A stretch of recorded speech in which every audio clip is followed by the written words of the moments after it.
بسم اللہ الرحمن الرحیم۔ السلام علیکم۔ مولوی کے مرتے ہی اس کی بیوی رات ایسا کیا بیچتی جو لاکھوں میں بکتا، راز جان کے آپ کے بھی رونگٹے کھڑے ہو جائیں گے۔ میاں والی کا سچا واقعہ، یہ کہانی تنہائی میں سنے۔ اس کے کمرے کے باہر مردوں کا بے شمار رش لگا ہوا تھا، ایک کے بعد ایک اس کے کمرے میں جاتا اور مقررہ وقت گزار کر باہر آ جاتا۔ مردوں کا ایک بہت بڑا ہجوم تھا جو ہاتھوں میں مختلف قسم کے قیمتی اور حسین تحفے اور تحائف لیے کھڑے تھے۔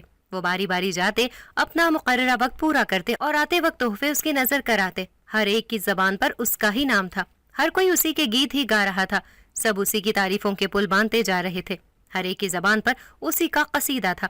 مرد تو مرد، وہاں تو عورتیں بھی تھیں، لیکن ان میں سے کوئی کمرے میں نہ جا رہی تھی۔ وہ ایک طرف بنے بینچوں پر بیٹھی ہوئی تھی، اس وقت انہیں اندر جانے کی اجازت نہ تھی۔ ان میں سے کچھ بیٹھے بیٹھے اونگھ رہی تھیں اور کچھ اپنی نظریں ان مردوں پر مرکوز کیے ہوئے تھیں۔ یہ اس کی خاص عورتیں تھیں، ایک دوسرے کے کان میں گھسی تھیں۔ لگتا نہیں ہے کہ آج بھی ہماری ملاقات ہوگی، دیکھ تو صحیح کتنے مرد ہیں یہاں، کیا انہیں گھر میں کوئی کام نہیں ہوتا جو بھاگے بھاگے یہاں چلے آتے ہیں؟ نہ جانے ایسا کیا دکھ گیا ہے انہیں یہاں۔ ایک نے مردوں کی لمبی قطاروں کو دیکھتے ہوئے کہا تھا، ارے دیکھا ویکھا کچھ نہیں ہے، انہیں تو وہ ملتا ہے جو کسی نے سوچا بھی نہیں ہوتا۔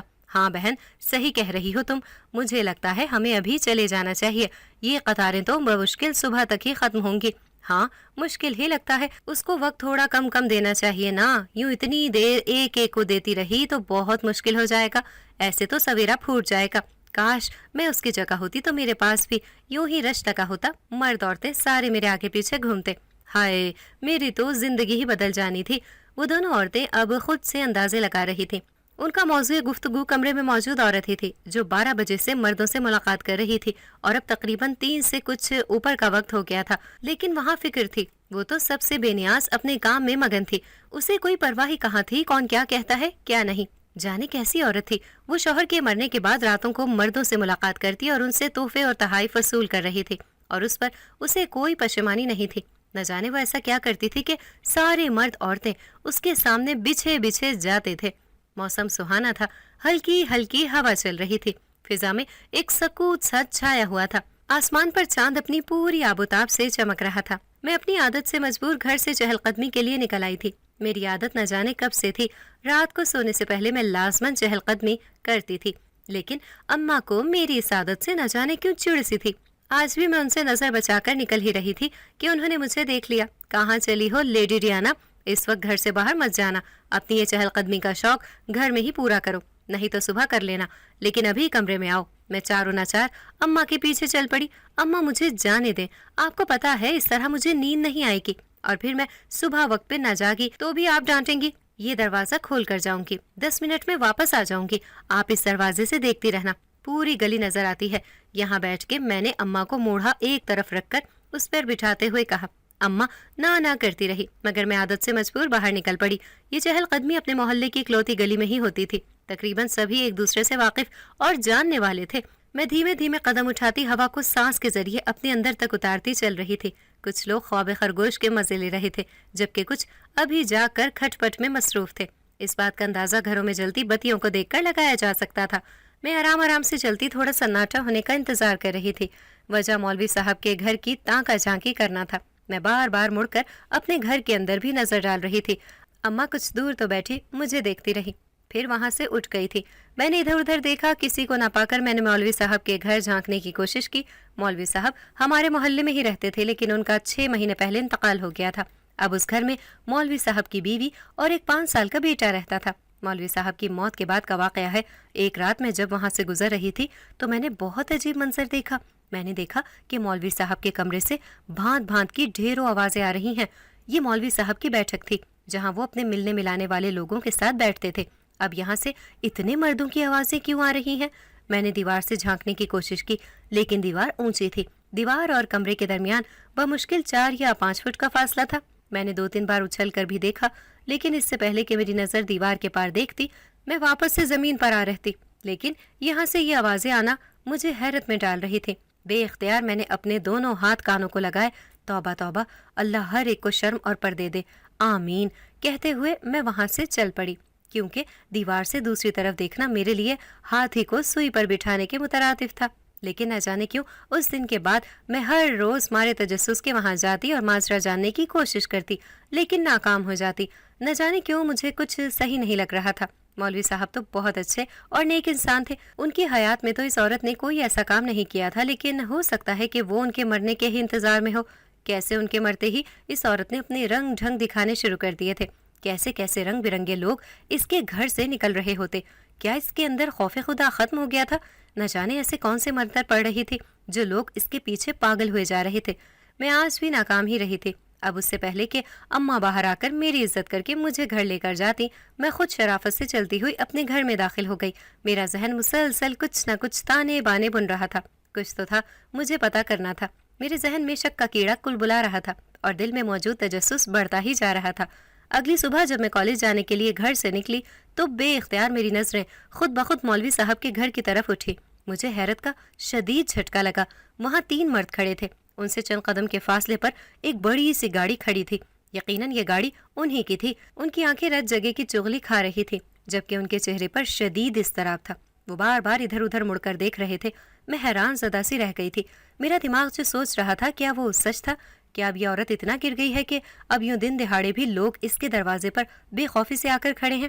آخر کر کیا رہی تھی یہ عورت؟ اس کے لیے یہ لاکھوں کی مالیت کے اتنے مہنگے مہنگے تحفے کیوں لائے جا رہے تھے؟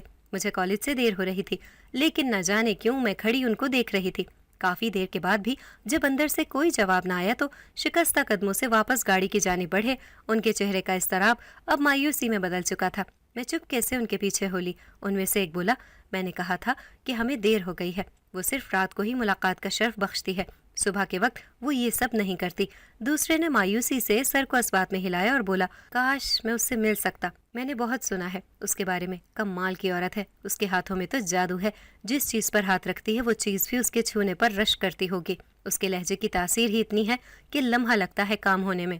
مجھے پہلے یقین نہیں تھا، لیکن میری دوست نے مجھے خود اس کے بارے میں اپنا تجربہ بتایا ہے اور وہ میرا آنکھوں دیکھا حال ہے۔ اس کے بعد سے ہی میں اس کا مرید ہو گیا ہوں۔ کتنی خواہش تھی مجھے اس سے ملنے کی، لیکن وہ پھر سے افسردہ ہو گیا تھا۔ دوسرے نے اس کے کاندھے پر ہاتھ رکھا اور بولا کہ فکر نہ کر میرے یار، تیرے جیسے اس کے کتنے ہی مرید ہیں، سب کو ہی وقت دینا ہوتا ہے، اب تو اکلوتا تو نہیں ہے کہ جب تو کہے وہ تجھے ملاقات کے لیے بلا لے۔ حوصلہ کر میرے بھائی، وہ سنے گی، تیری بات بھی سنے گی اور تجھ سے ملاقات بھی کرے گی، لیکن سب کو ساتھ لے کر چلنا پڑتا ہے نا۔ خیر ابھی تو اداس نہ ہو، ہم شہر کے ہوٹل میں ٹھہر جاتے ہیں، آج کی رات اپنی ہی ہے، ہم وقت پر آ جائیں گے۔ وہ تینوں کافی دیر گاڑی کے پاس کھڑے رہ کر باتیں کرنے کے بعد اب گاڑی کے دروازے کھول کر اس میں بیٹھ گئے تھے۔ پیچھے میں مزید تجسس میں گھر گئی۔ میں نے وقت دیکھا تو کالج کا وقت نکل چکا تھا۔ اب ایسے میں اگر کالج جاتی تو وہاں سے بے عزتی، اور اگر واپس گھر جاتی تو اماں کے ہاتھوں ضلالت۔ کچھ سوچ کر میں نے اپنے قدم اپنی سہیلی کے گھر کی جانب موڑ لیے۔ اس کی شادی طے ہو گئی تھی، اس لیے وہ کالج نہیں جا رہی تھی۔ ابھی میں اس کے گھر کی طرف بڑھ ہی رہی تھی جب کچھ سوچ کر پیچھے پلٹی۔ اب میرے قدم مولوی صاحب کے گھر کے چاروں جانب گردش کر رہے تھے۔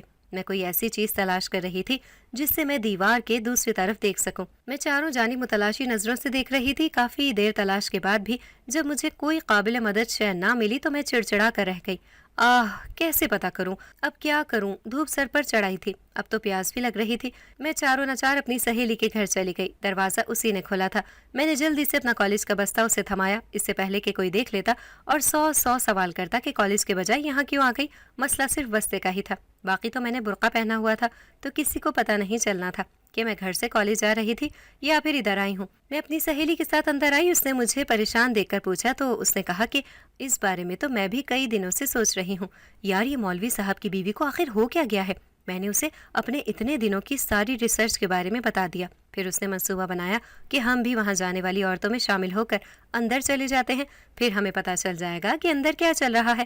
ہم دونوں اپنے ہی منصوبے بنائی جا رہی تھی، یہ جانے بغیر کہ وہاں جا کر ہم پر جو قیامت ٹوٹنی ہے اس کے بعد ہم کسی سے نظریں ملانے کے قابل بھی نہیں رہیں گے۔ کاش کہ ہم وہاں نہ جاتی، لیکن خیر قسمت کا لکھا کون ٹال سکتا ہے؟ ہماری قسمت میں بھی کچھ لکھا جا چکا، کچھ ایسا جس سے ہمارے رونگٹے کھڑے ہو جائیں گے۔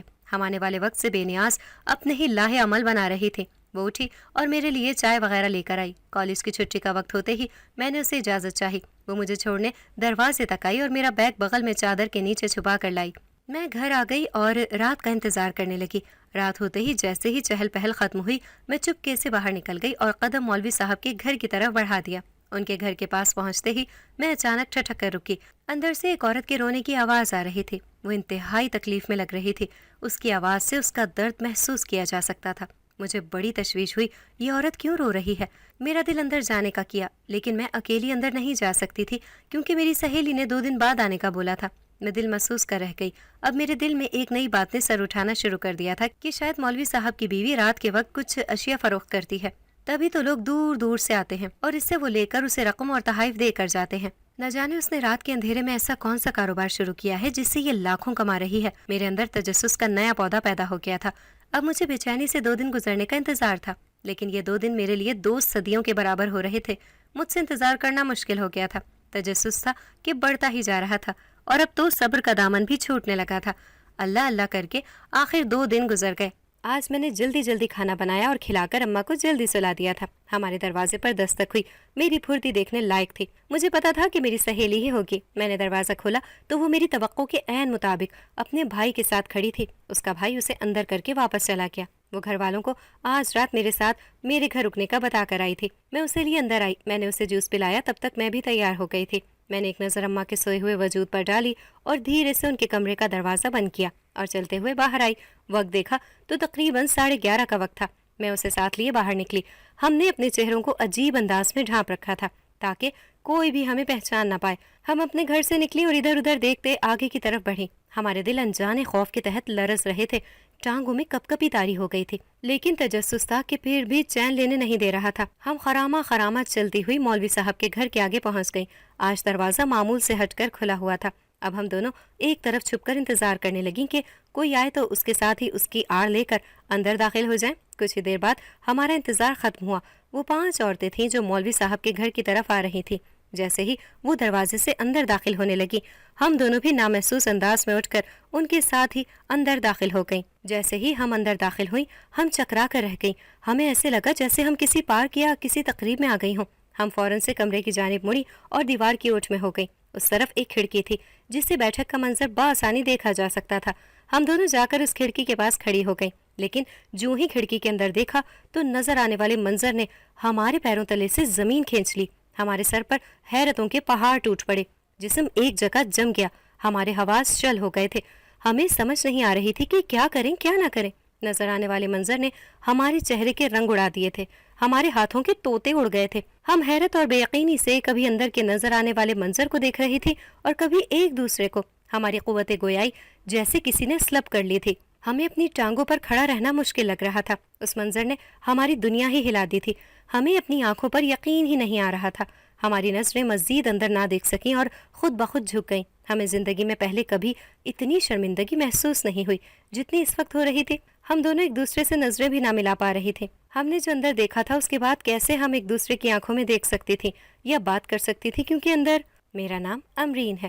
میں میاں والی کی رہنے والی ہوں۔ میرے ابا حیات نہیں ہیں۔ میں اپنی اماں کے ساتھ رہتی ہوں۔ ہمارا اپنا گھر ہے۔ میری عمر 17 سال ہے اور میں کالج میں 11ویں جماعت کی طالب علم ہوں۔ میرے ابا گورنمنٹ ملازم ریٹائرڈ تھے، اس لیے ان کی اچھی خاصی پینشن آ جاتی تھی اور تھوڑا بہت میری اماں بھی کپڑے سلائی کر کے نظام چلا لیتی تھی۔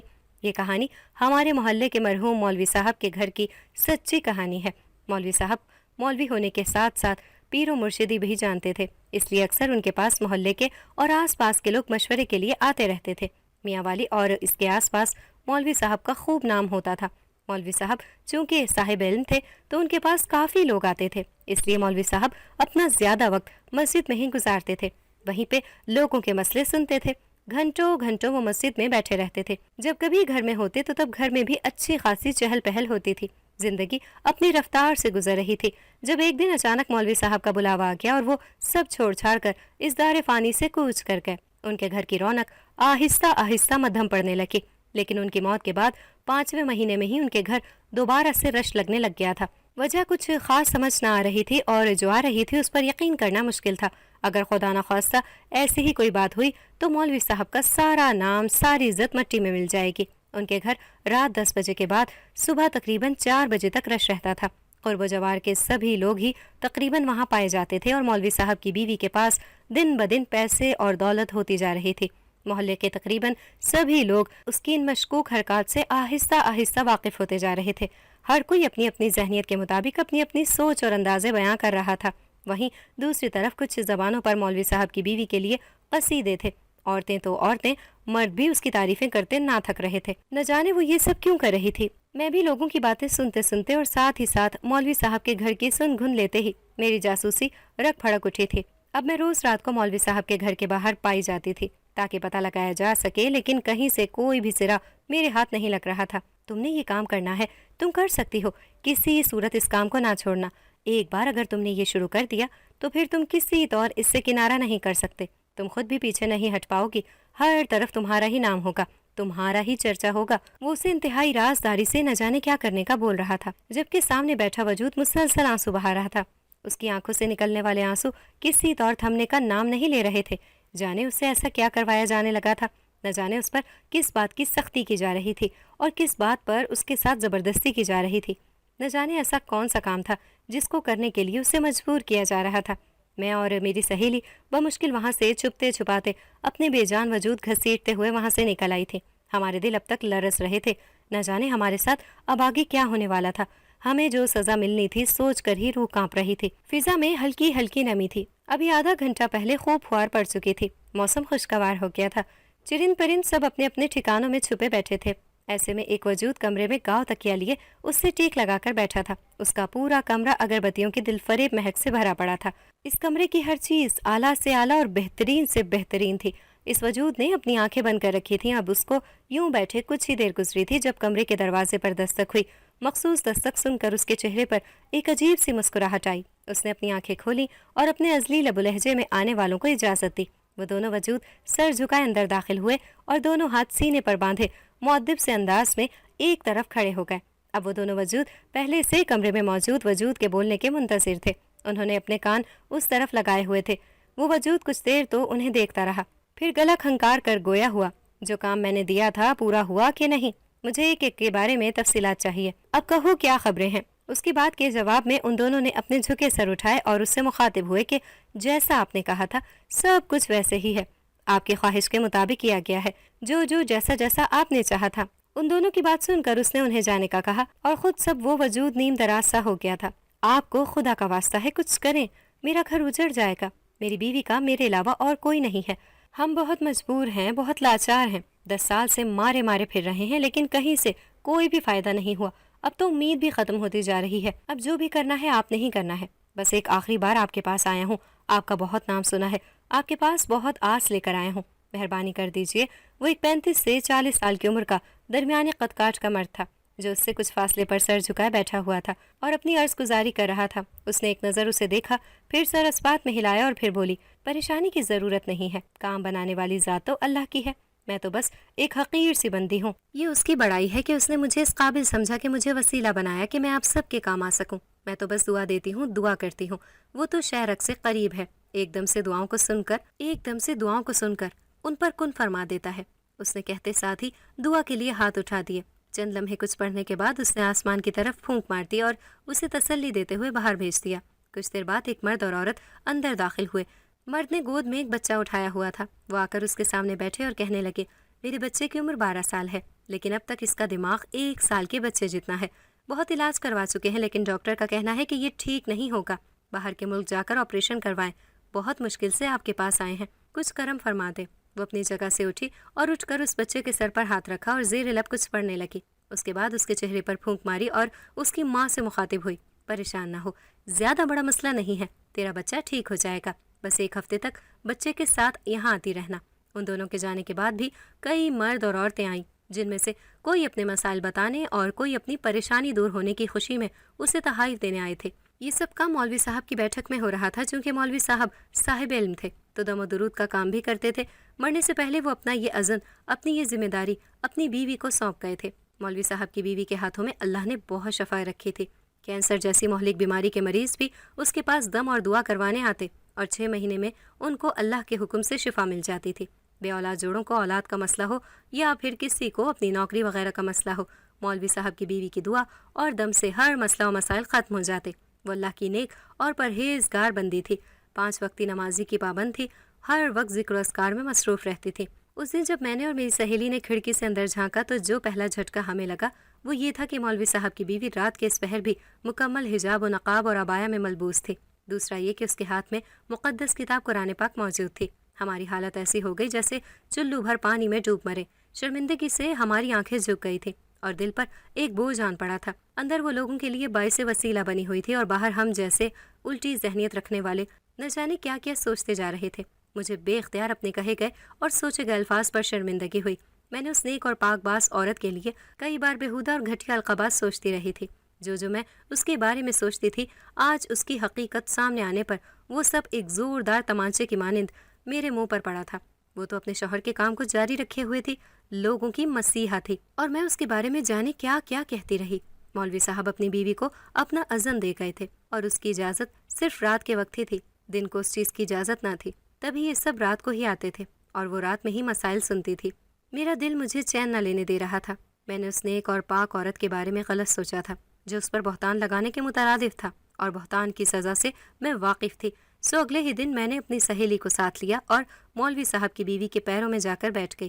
اسے ساری بات بتا کر اس سے معافی مانگی۔ اس نے ہمیں اٹھایا اور بولی کہ تم دونوں نادان ہو، کبھی بھی بغیر تصدیق کیے کسی کے بارے میں کوئی رائے قائم نہیں کرنی چاہیے۔ اگر آپ کو کسی سے کوئی مسئلہ ہے یا کوئی آپ کی نظر میں مشکوک ہے تو بہتر ہے کہ اس سے صاف بات کر کے آپ اپنے ذہن میں موجود الجھن کو دور کر دیں۔ اگر آپ کو ہماری آج کی کہانی پسند آئی ہے تو اسے لائک کریں، شیئر کریں اور چینل کو سبسکرائب کرنا مت بھولیے گا تاکہ آپ کو ہر نئی آنے والی ویڈیو کا نوٹیفیکیشن بر وقت ملتا رہے۔